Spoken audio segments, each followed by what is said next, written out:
தமிழுக்கும் தாய்மானுக்கும் வணக்கம். எனக்கு ஆக்கம் ஊக்கம் தருகின்ற அனைத்து உறவுகளுக்கும் வணக்கம். நான் நின்று கொண்டிருக்கிற இடம் க்ரீன் பார்க் உங்களுக்கானது. இது ஏன்னு சொன்னால் வாகனத்தில் போய் தான் காட்டியிருக்கோம். இன்னொரு நாள் உங்களுக்கு இந்த இடத்தை வடிவாக எடுத்து உங்களோட சந்தேகங்கள் தீர்ற மாதிரியான கேள்விகளுக்குரிய பதிலாக இந்த ஒரு காணொலி அமையும்னு சொல்லி சொன்னேன்னா, இப்போ உங்களுக்கு தெரிஞ்சு கொண்டிருக்கிற இடம் அங்கால நிலம் பொக்கனன்னு சொல்கிற தாமரை தடாகத்தடி பக்கத்துலேயே இங்கால நீங்கள் உங்களோட பிள்ளைகளோட சந்தோஷமாக விளையாடக்கூடிய விக்டோரியா பார்க் இருக்குது.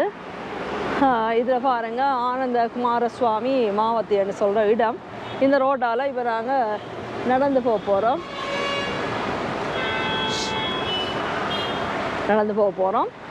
இதில் ஸ்டால் தொடங்குற இடம் வரைக்கும் நீங்கள் பார்க்கிங் போடலாம். எவ்வளோத்துல இருந்து இப்போ இந்த ஜங்ஷனில் இருந்து தொடங்கி நான் இப்போ நடந்து போய்க்குள்ள வரும் அந்த இடம், அந்த பாயிண்ட் அவங்களுக்கு காட்டுறேன். எவ்வளோத்துலேருந்து ஸ்டால் தொடங்க மாட்டேன் பாஸ் சொல்லுங்க. அவ்வளோத்துல தொடங்க அதில் கார் நிற்கிற இடம் அங்கே தூரம் என்ன அவ்வளோ தூரம், இவ்வளோ தூரத்துக்கும் நீங்கள் பார்க்கிங்கு பாவிக்கலாம் இந்த இடத்த. அதோட முதலாவது ரெக்குக்கு க்ளோஸ் பண்ணியிருப்பாங்க வாகனம் போகிறது. ரெண்டாவது மூணாவது ரெக்கில் வாகனங்கள் போய் வரக்கூடியதாக இருக்கும். இப்போ உங்களுக்காக நான் இந்த 1.2 கிலோமீட்டர் இந்த ஏரியாவுக்கு நடந்து ஒரு காட்டி வீடியோ எடுக்க போகிறேன். நீங்கள் எடுங்க, நான் கதைச்சி கொண்டு போகிறேன். சும்மா நார்மல் கதை தான். இங்கே நெலம்பொக்கனை இருக்குது. நெலம்பொக்கனை ஒரு அழகான ஒரு ஸ்டேடியம் தியேட்டர் மாதிரியானது. ஒரு தடவை சிவமணி அவர்கள இசை நிகழ்ச்சி ஒன்று பெருசாக நடந்துச்சு. 2019 ராகாவால நிகழ்ச்சி நடந்த நேரம் தான் உள்ளே போய் பார்க்குறதுக்கான ஒரு வாய்ப்பு கிடைச்சிது. அதுக்கு முன்னாலே நாங்கள் ஸ்டேடியம் கேட்டு போகலாம். அப்படி போய் வரும் ஸ்டேடியம் ஒருக்கா பார்த்துருந்தோம். இது நிகழ்ச்சி நடக்கே பார்க்கக்கூடியதாக இருந்துச்சு ஒருக்கா. அதை விட இங்கே திருப்புங்க பாப்போம். இது விக்டோரியா பார்க்குன்னு சொல்கிறேன். இந்த பார்க்கு கூட ஒரு ஸ்டேடியம் மாதிரியானது இருக்குது. அந்த ஸ்டேடியத்திலேயும் சில நிகழ்ச்சிகள் நடக்கும். அதை விட உள்ளுக்கும் இங்கே பார்த்தீங்கன்னா பார்த்தா போவோம். பார்த்தோன்னா பாதைகள் அதில் தார் போட்டு தார் ரோட் மாதிரி செய்திருப்பாங்க. உள்ளுக்கும் வேறுபட்ட ஃபெஸ்டிவல்கள், ஃபுட் ஃபெஸ்டிவல்கள், வேறு எக்ஸிபிஷன்கள் அதில் நடக்கிறது. இந்த ரோட் எப்போவுமே ஒரு பரபரப்பான ரோடாகத்தான் இருக்கும். ரெண்டு பக்கமுமே ஒரு க்ரீனரியாக இருக்கிறதால, பல மரங்கள் இருக்கிறதால தான் இதுக்கு க்ரீன் பாத், பச்சை பாதை என்ற ஒரு விசேட பேர் ஒன்று வழங்கப்பட்டு வருகிறது. இப்போ எங்களோட கார் நிற்கிற இந்த ஏரியா வரைக்கும் இதிலே தான் முதலாவது ஸ்டால் ஸ்டார்ட் ஆகும். இப்போ பிள்ளைகள் நடந்து போய் கொண்டிருக்கிற இடம். இந்த இடத்துல ஸ்டால் ஸ்டார்ட் ஆகிக்கல நாங்கள் இவ்வளோ நேரம் நடந்து அவ்வளோ ஏரியா பார்க்கிங் பிரதேசமாக இருக்கும். இப்படி போவோம். சரி, இதில் கரண்ட் கொடுப்பாங்க. ஏன்னு சொன்னால் இது முக்கியமாக இரவு நேரம் தான் செய்யப்படுற. இரவு நேரம்னு சொல்லி பகலே இயங்கலாம். எத்தனை மணியில இருந்து? பகல் 11 மணியில இருந்து நீங்கள் இரவு 11 மணி வரை நிற்கலாம். அதுக்கு மிஞ்சி நின்றாலும் ஒரு தரம் கேட்க போகிறதில்லை. எங்களோட நாடு அப்படி இரவிரவாக இயங்குகிற நாடு ஒன்று இல்லை தானே. அவர் 11-12 மணி வரையும் சனம் பெற நீங்கள் மத்தியானம் 11 மணியில இருந்து இரவு 11-12 மணி வரையும் உங்களோட கடையை இயக்கலாம். அதுக்கு ப்ளக் பாயிண்ட் கொடுப்பாங்க. எத்தனை ப்ளக் பாயிண்ட் அப்போ? உண்டா? ப்ளக் பாயிண்ட்டை யூஸ் பண்ணி நீங்கள் அந்த மல்டி ப்ளக் மாய்ப்பால் உள்ளதை வச்சு பாவிக்கலாம். லைட்டுகள், ஃபேனுகள் அப்படி இப்படின்னு சொல்லி போடலாம். அதே மாதிரி அவங்களாலே வழங்கப்படுகிற பல்பும் இருக்குது. எத்தனை பல்ப்? ஒரு பெரிய பல்ப் ஒன்று கொடுப்பாங்க. இப்போ நீங்கள் எங்களோட ஃபுட் ஃபெஸ்டிவலை முதல் நான் செய்தோன்ன போய் பார்த்தீங்கன்னா தெரியுமா, நான் அதை பார்த்தால் அவ்வளவு சிறப்பாக இருக்கா. என்னென்னு சொன்னால் கடைகளின் எண்ணிக்கை குறைவு. என்ன சொல்கிறது, வேறு உங்களுக்கு 2 மேசை தருவாங்க. நீங்கள் வச்சு சமையல் அதுகள் செய்கிறதுக்கு அல்லது சமைச்ச சாப்பாடுகளை வைக்கிறதுக்கு 2 மேசை தருவாங்க. இப்படியே நடந்து கொண்டு நான் கதைச்சு கொண்டு இருந்தேன்னா உங்களுக்கு யார்ட்டையோ ஒரு குரல் எங்கேயோ இருந்து கேட்குற மாதிரி இருக்கும். பார்க்குக்கு வழியில் இப்படி கதிரைகள் இருக்கும். கதிரை ஒன்றில் இருந்து நாங்கள் கதைச்சிட்டு போகலாம். என்ன சொன்னேன், 2 இது தருவாங்க, என்ன மேசை தருவாங்க. அதை விட கதிரை நிறைய கதிரை இருக்கும். நிறைய கதிரை இருக்கிறதுல எடுத்து நீங்கள் ஸ்டோர் செய்கிறார்கள் உங்களுக்கு போட்டு பாவிக்கலாம். அதை விட கிட்டத்தட்ட கையேந்தி பவன் மாதிரி தான் அநேகமாக சாப்பாடு. ஃபுட் ஃபெஸ்டிவல் என்றாலே அப்படித்தான். 10 கடைகளுக்கு இடையில வந்து இந்த ஒரு ஃபுட் ஏரியா இருந்து சாப்பிடக்கூடிய மாதிரியான ஒரு ஏரியாக்காக கதிரை மேசை போட்டிருப்பாங்க. முந்தைய இந்த கோல்ஃபேஸ் பக்கங்களில் இருக்கும் அது மாதிரி நீங்கள் அப்படி வந்து வாங்கி சாப்பிடலாம். உங்களோட கட்டாயம் விருப்பம் இருக்குமென்னு சொல்லி நினைக்கிறேன். நான் எங்களோட சித்தியை கூட சொல்ல எங்கே உள்ள யாழ்ப்பாணம் தெரியும்னு சொல்லி கேட்டவா. அவள் வந்து விதம் விதமாக சாப்பாடுகளை செய்யக்கூடிய ஒரு என்ன சொல்கிறது ஒரு சமையல் கலை விற்பனி என்று சொல்லணும். ஆனால் கொழும்பு வாரதுக்கு கொஞ்சம் பஞ்சியவா கூட தான் சொல்லியிருந்தேன். நீங்கள் ஏற்கனவே நான் ரெஸ்டாரண்ட் செய்கிற ஆள் இல்லையே அப்படி இல்லையே இப்படி இல்லையேன்னு சொல்லி நினைக்க தேவையில்லை. உங்களோட வீடுகளில் இருக்கிற ஆக்கள் சாதாரணமாகவே நல்லாக தோசை இட்லி வடை அப்படி இப்படின்னு சொல்லி சாப்பாடுகளில் பயங்கரமாக வேறு வெரைட்டி காட்டக்கூடிய ஆக்களாக இருந்தால் நீங்கள் துணிஞ்சு போடலாம்.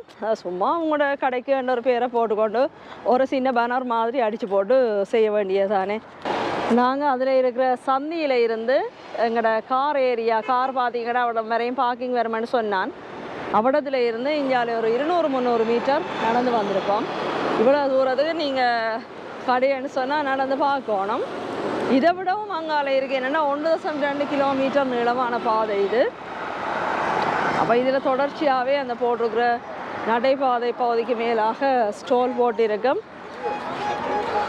ஸ்டாலுகளை நீங்கள் அப்படியே நடந்து பார்த்து சாப்பிட்டு கொண்டு ஒரு தேர் திருவிழாவுக்கு போன மாதிரி. ஆனால் தேர் திருவிழாவுக்கு போனால் அவங்களுக்கு ஒரு சில ஐட்டங்கள் தான் கிடைக்கும். பூண்டி, மற்றது கச்சான், தொதல், வேறு என்ன சொல்கிறது ஐஸ்கிரீம், அப்படி கொஞ்சம் வகை தான் கிடைக்கும். இங்கே வந்து பல வகையான உணவுகள் கிடைக்கும்.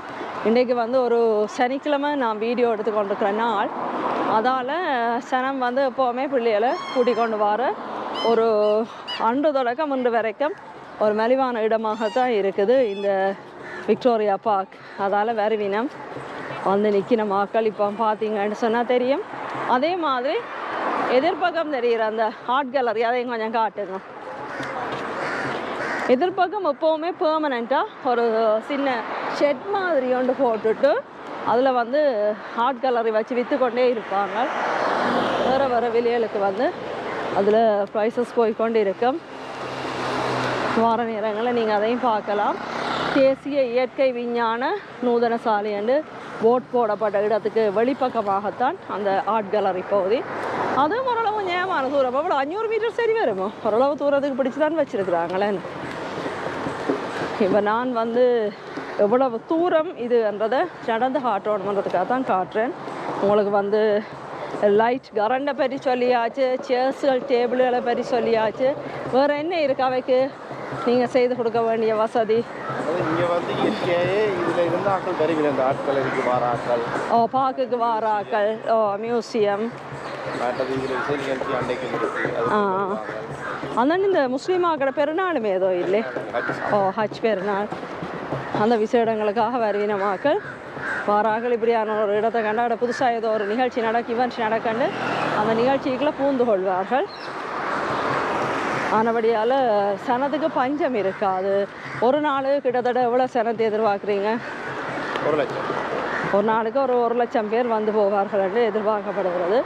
ஒரு நாளுக்கு நான் இந்த கடையில் சாப்பிடலையேன்னு சொல்லி நினைக்கிற சனம் சிலது அடுத்த முறையும் அந்த மற்ற கடை மிஸ் பண்ண கடைக்கு சாப்பிட்றதுக்காக 3 நாளில் ஒரு நாளுக்கு ரிப்பீட் கஸ்டமராக வரலாம். அப்படியான சந்தர்ப்பம் இருக்குது. அப்போ நீங்கள் யோசிக்க தேவையில்லை இதில் போட்டால் வியாபாரம் நடக்குமா என்ற ஒரு கேள்விக்கு பதிலாகத்தான் நான் இப்போ சொல்கிற விஷயம் இருக்குது. ஏன்னா ஏற்கனவே இது ஒரு சனப்புழக்கம் கூடிய இடம். பார்க் வாராக்கள், அங்கே மியூசியம் வாராக்கள், ஈவன் கோல்ஃபேஸ் வாராக்கள் கூட நெடுகளுமே கோல்ஃபேஸில் ஒரே சாப்பாடுகளை சாப்பிட்டு புளிச்சு போயிருக்கும். ஆனபடியால் காமினி திசநாயக்க விண்டசிலே அது இதில் வந்து சைட்டுக்கு அந்த நடை பாதை மாய் போட்டிருக்கிற அந்த சிமெண்ட் பிரதேசத்துக்கு மேலாகத்தான் ஸ்டால் வரும். இப்போ இதில் பார்க்கிங் ஏரியாவும் இருக்குது. பார்க்கிங் அந்த இதுக்கு வாராக்கள் பார்க் பண்ணி இருக்கணும். பிறகுன்னு சொல்லி சொன்னால் அதில் இப்படி ஒரு இடம் விட மாட்டாங்களே, இதெல்லாம் ஸ்டாலுக்குரியது. நான் வந்து உண்மையாக நடந்து களைச்சிட்டேன். அப்போ நீங்கள் நினைக்கலாம் நடந்து கலைக்கவோ இது வழியாக திரியணுமாக்கள்னு சொல்லி கலைக்கணும் தெரிய தேவையில்லைன்னு சொன்னால் ஆக்கள் ஒரு இடத்துல நிற்க சாப்பிட ஏதாவது குடிக்க என்று சொல்லி செய்து போட்டு தான் அடுத்த இடத்துக்கு நகரேக்கில் அவைக்கு களை தெரியாது. ஒரு ஏடியாக நடந்து கொண்டு கேட்கலன்னு சொன்னால் அது ஒரு களை மாதிரி இருக்கும். நான் இப்போ ஞாபகம் இடத்துக்கு நடந்து வந்துட்டேன். நடந்து வந்த அப்புறம் பக்கத்தால் அந்த ஆர்ட் கேலரியும் குறைகிறதாக இல்லை. இல்லை வேறு என்ன விஷயம் உங்களுக்கு என்ன டவுட்டாக இருந்தாலும் நீங்கள் கருத்துக்களாக அடித்து கேட்கலாம். அதை விட உங்களுக்கு சொன்ன காலத்திலேருந்து அதுக்கு பிறகு மேலதிகமாக அந்த முதலாவதாக இதில் இப்படி ஒரு ஃபுட் ஃபெஸ்டிவல் நடக்க போதுன்ற சம்பவம் உங்களுக்கு காரில் வீடியோவாக செய்திருப்பேன். அதுக்கு போட்டிருந்த நம்பரில் இருந்தே பிறகு ஞாபகமான கடையில் போயிட்டுது. நீங்களும் கேளுங்க, நீங்களும் கேட்டு உங்களுக்கான அந்த கடைகளை பெற்றுக்கொள்ளுங்கள். இதில் வந்து நாங்கள் இவ்வளோ தூரம் நடந்து வந்த இடம் வரைக்கும் ஸ்டோல் இருக்கும். இதில் இருந்து அங்காலே அந்த சுற்றுவட்ட சாந்தி தெரியுது உங்களுக்கு, அதில் தெரியுமென்னு சொல்லி நினைக்கிறேன். வாகனங்கள் போய்கொண்டிருக்கோம். அந்த ஏரியாவுக்கு நாங்கள் நடந்து போகிறோம். அவ்வளோ இடத்துக்கும் வந்து திருப்பி பார்க்கிங் ஏரியா, முற்பக்கத்தால் ஜங்ஷனுக்கிட்ட பார்க்கிங் ஏரியா இருந்த மாதிரி இந்தியாவிலையும் பார்க்கிங் ஏரியா. பார்க்கிங்னு சொல்லி சொன்னால் நீங்கள் சாப்பிட வாராக்களாக இருந்தாலும் சரி, அல்லது நீங்கள் ஒரு ஃபுட் ஸ்டோல் ஒன்று இங்கே வச்சுருந்தாலும் நீங்கள் உங்களுக்குரிய சட்டிவான பாத்திரங்கள் எல்லாத்தோடையும் வந்துறங்குவீங்க. உங்களோட வாகனங்கள் பார்க் பண்ணுறதுக்குரிய ஒரு பாதையாக இந்த இடம் இருக்கும். கணக்க யோசிக்காதீங்க, ஒருக்கா வந்து பங்கு பெறி பாருங்கள். வெவ்வேறு நிறுவனங்களால் நடத்தப்படுற ஃபுட் ஃபெஸ்டிவல் இருக்குது. இது வந்து நான் ஏற்கனவே சொன்னதின்படி யார் WM என்டர்டெயின்மெண்ட் அதோட பபாஸ் தோசா இணைந்து நடத்துகின்ற ஒரு ஸ்ட்ரீட் ஃபுட் ஃபெஸ்டிவலுக்கு பேரே பெல்லா ஸ்ட்ரீட் ஃபுட் ஃபெஸ்டிவல் தான். வாங்க பாருங்கள், ஒரு பங்காளியாக இருங்க.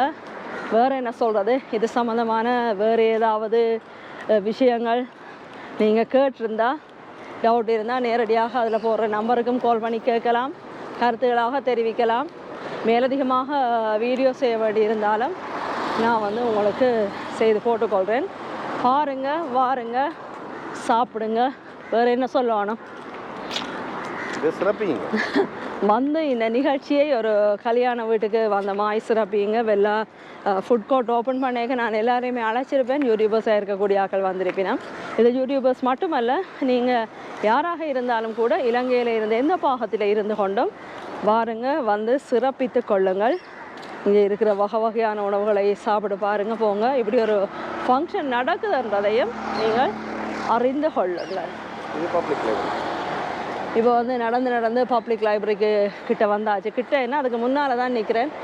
கொஞ்சம் தூரம் போனால் சந்தை, பிள்ளைகள் தள்ளி போவாங்க. நாங்கள் இப்படியே போயிட்டு எங்களுடைய காணொலியை இத்துடன் நிறைவு செய்து கொள்கிறோம். அங்கே கூப்பிடு தூரத்தில் சந்தி தெரிஞ்சவங்களுக்கு பிள்ளைகள் மலமலன்னு போய்